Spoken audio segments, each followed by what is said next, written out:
O abastecimento de água é um dos grandes desafios para o próximo prefeito de Ribeirão Preto. A cidade ainda perde mais de 40% de toda a água captada do aquífero Guarani e estuda retirar recursos do Rio Pardo. Especialistas alertam que o problema exige medidas de curto prazo. Na casa da Sandra já é rotina não saber quando tem água na torneira. Vou abrir para vocês verem. Já queimaram 3 chuveiros aqui. Não tem água. Isso aqui queima o chuveiro ali. Não tem água.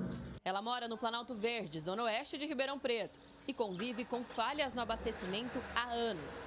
Um problema que tem causado prejuízos. A empresária aluga uma área de lazer no mesmo bairro e já teve contratos cancelados por conta da falta d'água. Não tinha água no final de semana.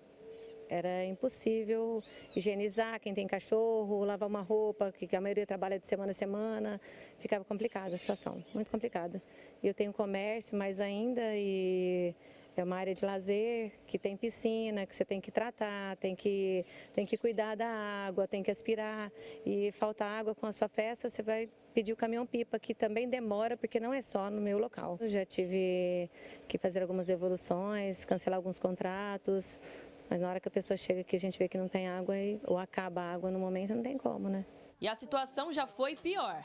A Maria Silvia faz parte da Associação de Bairros e conta que depois de tanta reivindicação, foi construído um novo poço para atender a região.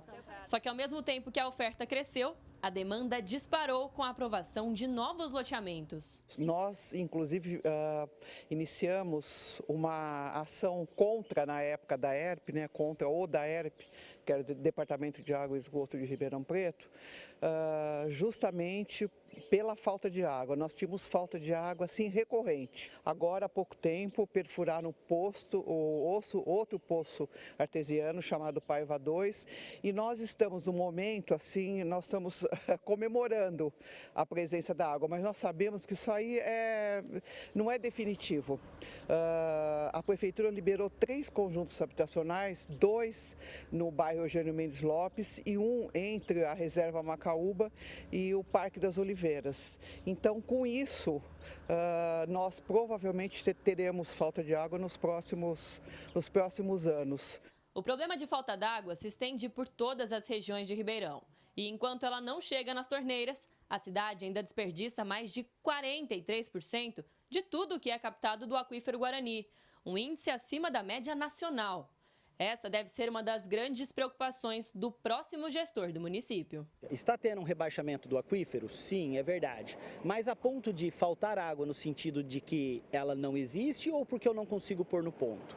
Veja, se eu jogo 40% ou mais de água fora, então qualquer pesquisa no Google você vai ver que Ribeirão Preto é uma cidade campeã em perda e desperdício de água, devido a problemas na tubulação, que ela é muito antiga.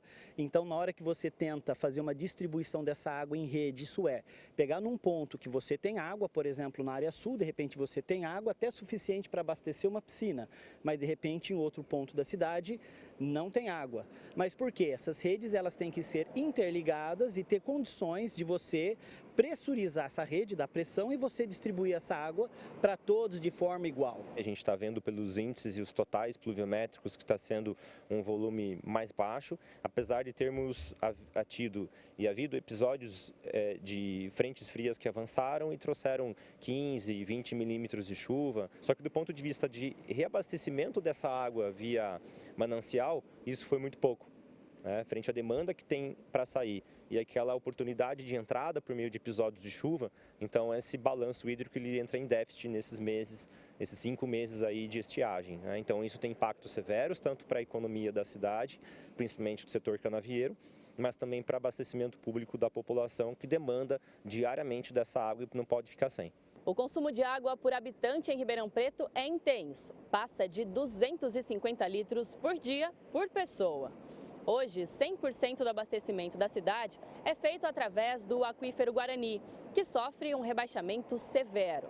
O nível do reservatório caiu 120 metros nos últimos 70 anos.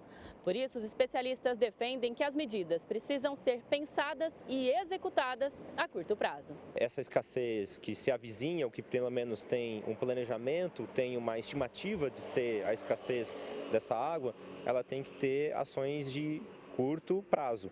Então, diretamente interferir nas obras de infraestrutura. Então a gente tem uma demanda muito grande por vazamento dessa água. O que tem que ser feito é trocar a tubulação onde ela não tem condições mais técnicas de fazer uma boa fluidez da água.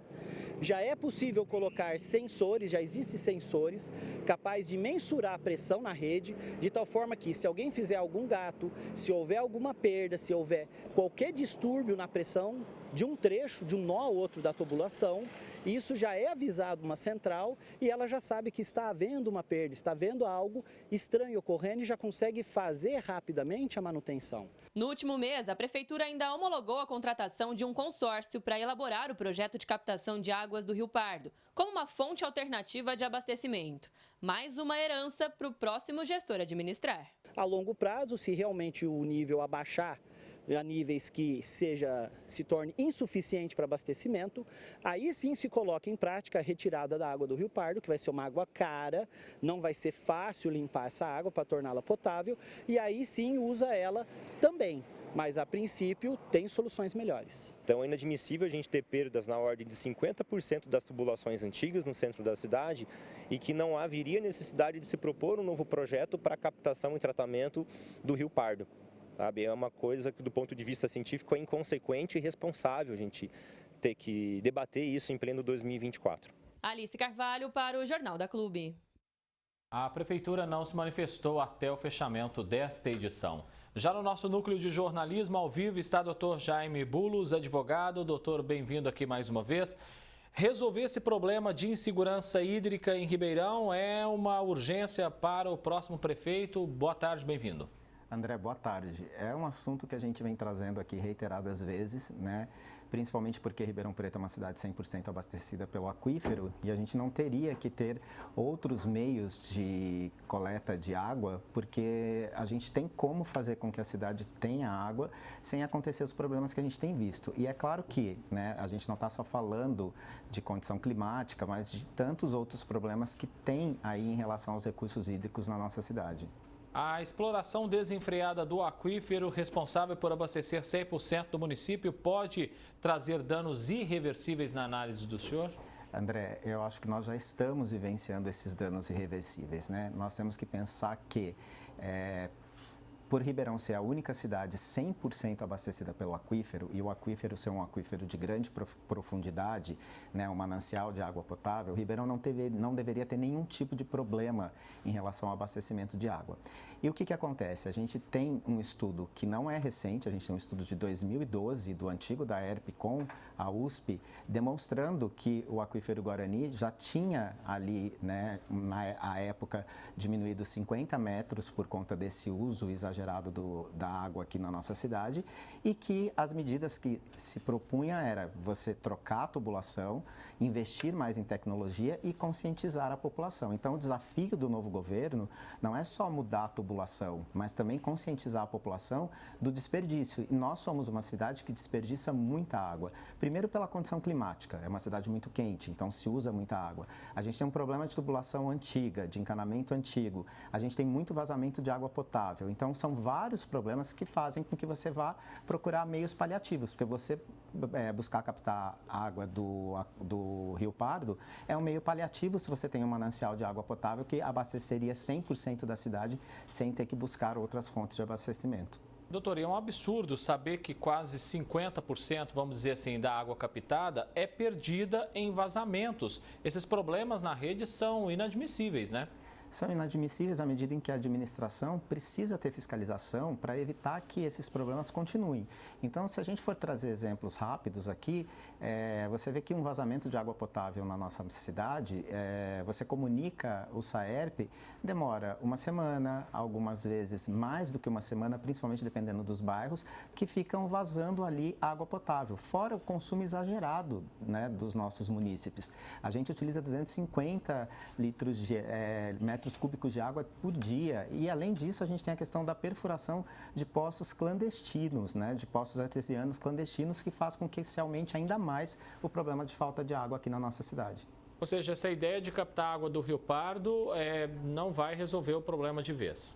É um paliativo, né? A gente já tem um manancial que seria suficiente para abastecer, então não é só buscar. Primeiro, né, você vai ter mais custo em retirar essa água do Rio Pardo, porque essa água precisa se tornar uma água potável para consumo. Segundo, seria muito mais viável investir em políticas públicas de conscientização da população, troca de tubulação, fiscalização em relação à perfuração de poços artesianos clandestinos, para que a gente não precisasse ter gasto em captar água de uma outra fonte que não é uma fonte tão segura e tão benéfica quanto a do aquífero Guarani. O senhor comentou esse dado anteriormente. O consumo de água por habitante em Ribeirão passa de 250 litros por pessoa por dia. Uma solução para o abastecimento é algo emergencial e que exige, aí, de fato, medidas imediatas do novo prefeito. Exato, a curtíssimo prazo, né? Então, além desse consumo exagerado, a gente tem a questão de que Ribeirão é uma cidade muito quente, então você aumenta o consumo de água. E você não aumenta só o consumo de água para matar a sede, não, você aumenta esse consumo de água para tudo.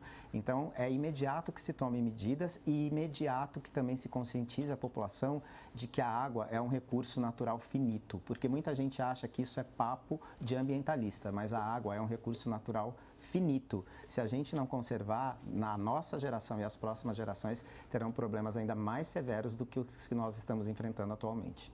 Rapidamente, doutor, e o recado para a nova Câmara? Qual que fica, principalmente para esses novos parlamentares que estão chegando, quando a gente fala desse assunto de abastecimento? Eu acho que para um novo governo, tanto legislativo e executivo, é necessário que se dê prioridade ao meio ambiente. Não só a questão do abastecimento, não só a questão dos recursos hídricos, mas o meio ambiente como um todo, né? A gente não consegue ter rentabilidade, a gente não consegue ter qualquer outra possibilidade de crescimento se a gente não pensar primeiramente no meio ambiente. Então, que o Legislativo e o novo Executivo tenham essa consciência de políticas públicas voltadas para a preservação do meio ambiente, porque só cuidando do meio ambiente é que a gente pode ter um desenvolvimento econômico, social e melhor para a nossa cidade. Doutor Jaime Bulos, advogado, especialista nessa área ambiental, agradeço a presença do senhor mais uma vez aqui. Um abraço, até a próxima, doutor. Muito obrigado.